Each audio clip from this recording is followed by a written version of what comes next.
The Conservatives are set to be the largest party in the Commons but just short of a majority, according to the general election exit poll. The survey taken at polling stations across the UK suggests the Tories will get 316 MPs to Labour's 239 when all the results have been counted. It suggests the Lib Dems will get 10 MPs, the SNP 58, Plaid Cymru 4, UKIP 2, and the Greens 2.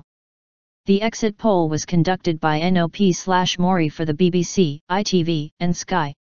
The first election results are due before midnight with the final result on Friday afternoon. The finishing line needed to form a majority is 326. If the exit poll is accurate, as it was in 2010, David Cameron could be on course to remain Prime Minister as the head of a minority government without the need for a coalition, although he might have to rely on the support of the DUP or the Lib Dems.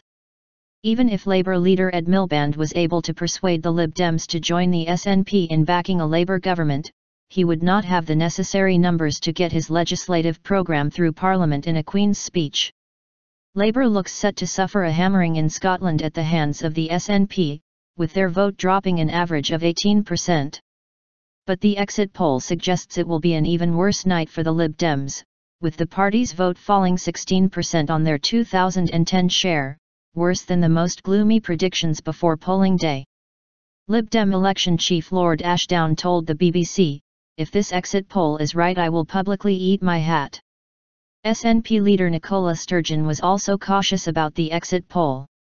She tweeted, "I'd treat the exit poll with huge caution. I'm hoping for a good night, but I think 58 seats is unlikely." Pollsters interviewed 22,000 people in 141 polling locations in 133 constituencies throughout Great Britain. A total of 650 Westminster MPs will be elected, with about 50 million people registered to vote. There are also more than 9,000 council seats being contested across 279 English local authorities. Mayors will also be elected in Bedford, Copeland, Leicester, Mansfield, Middlesbrough, and Torbay.